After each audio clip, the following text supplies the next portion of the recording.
Hillary Clinton and Bernie Sanders facing off last night in Brooklyn, New York, ahead of the April 19th New York primary.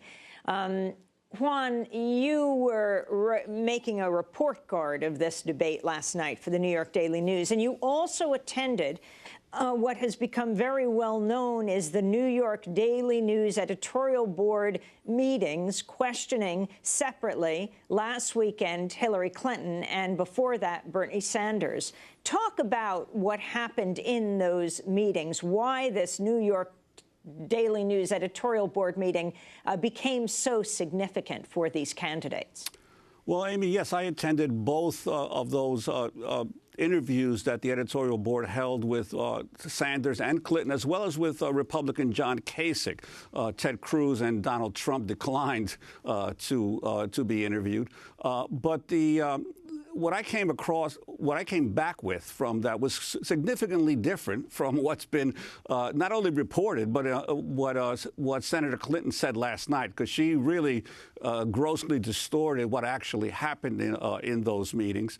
I think that, as I wrote in today's Daily News, I came away with a far different impression. That, yes, that I believe that Senator Sanders did stumble somewhat in trying to explain the process by which the banks would be closed that are too big to fail. But I don't think, I think overall he handled all of the questions that were thrown at him pretty well, and I came away impressed. And I think that the central issue is you miss the forest for the trees when you get into the details of Dodd-Frank. The reality is that there are a couple of different ways under Dodd-Frank where the government can order the banks that are too big to fail to divest themselves of certain of their assets.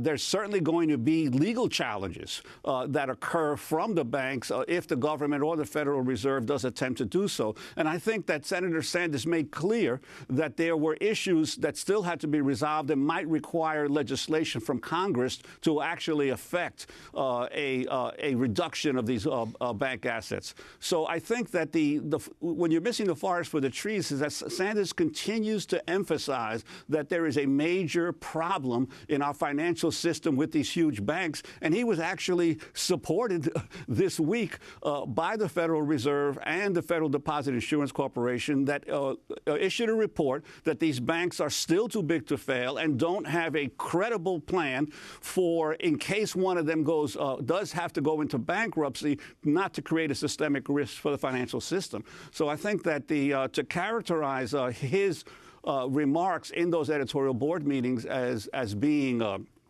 showing him to be unfit to be president, I think is ridiculous.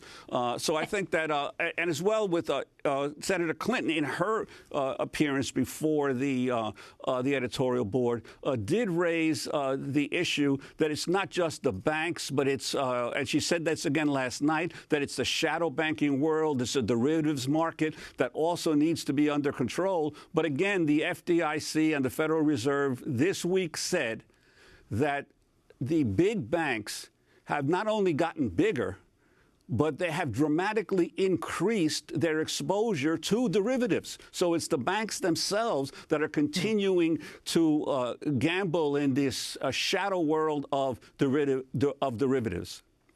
And Juan, what was it like to be in those editorial board meetings between first with Sanders, then with Clinton? The editorial board ultimately endorsed Hillary Clinton. You actually got to ask her a question, which we played on Wednesday and went much more deeply into around Berta Cáceres, the assassinated Honduran indigenous leader who was killed just weeks ago.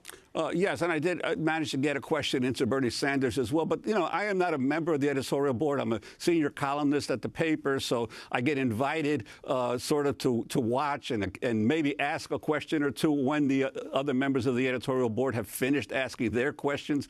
But I do think that, generally speaking, the characterization of what happened in the Sanders interview has been interestingly, several members of the editorial board told me that they were surprised by the furor that developed afterwards, which was largely fueled by the Clinton campaign and their surrogates, who began to spread word through social media and others, pointing to what they believed were these huge errors of Senator Sanders. And how do you think that the candidates fared last night in the debate? Well, I think, generally speaking, I was asked to do a scorecard by the newspaper, and I feel overall that Bernie Sanders did better on the debate, although I was surprised how weak he was on responding to the issues of the banks and the financial industry and dealing with them.